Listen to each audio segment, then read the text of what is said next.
Silent, ready, 5 second, start. सभापति महोदय, वह केवल एक स्वप्न ही रह जाएगा।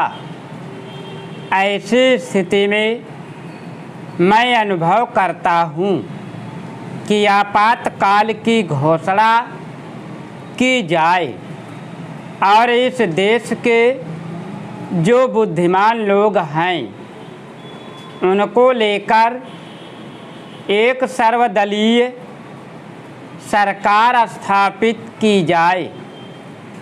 हम यह अनुभव करते हैं कि जिस तरह का शासन इस समय चल रहा है उससे देश की कोई भी समस्या हल होने वाली नहीं है, बल्कि इस सरकार की गलतियों से समस्याएं बढ़ती जा रही हैं।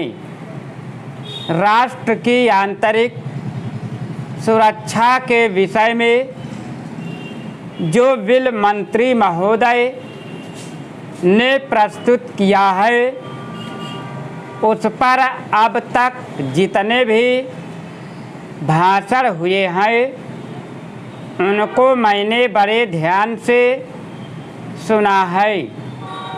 माननीय सदस्यों ने व्यक्तिगत स्वतंत्रता की लपेट में बहुत सारी बातें कही हैं और हमारे दल की ओर इशारा करते हुए कहा कि हम भी इसके औचित्य के संबंध में फिर से विचार करें।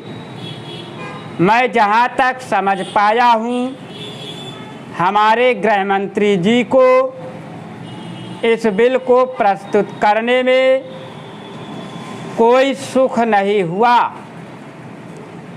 बल्कि वर्तमान परिस्थितियों को दृष्टि में रखते हुए उनको दुख हो रहा है।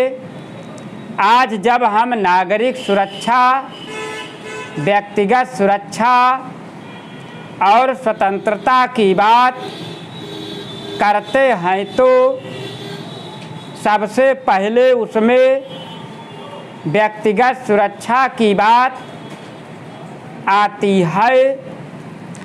प्रत्येक नागरिक इस राष्ट्र की अपनी सत्ता में रहकर सुरक्षित रहना चाहता है।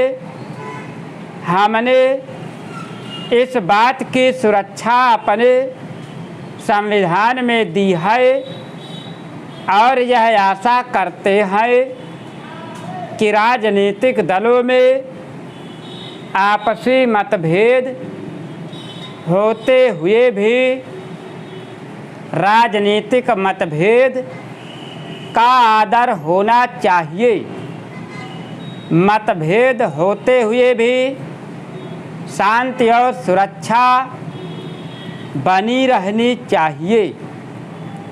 माननीय सदस्य पूछते हैं कि ऐसी कौन सी असाधारण परिस्थिति आ गई थी जिसके कारण आपको नज़रबंदी बिल लाना पड़ा।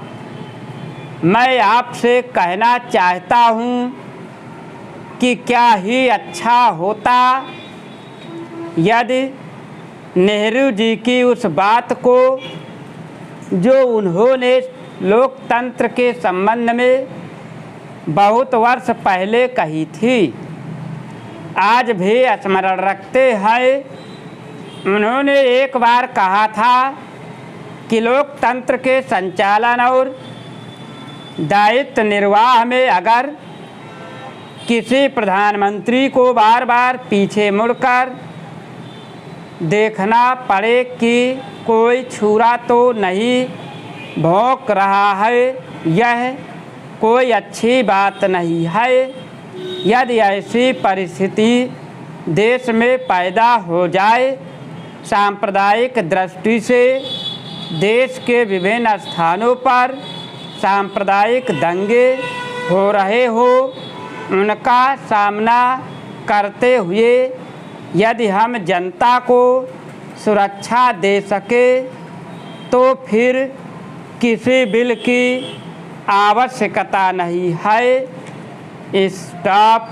अगर तुम लोग नए हो तो सब्सक्राइब करो, वो जो लाल वाला बटन है उसके साथ सूर्य नमस्कार करो या फिर अनुलोम विलोम, मुझे नहीं पता, बस क्लिक हो जाना चाहिए। अब मैं भी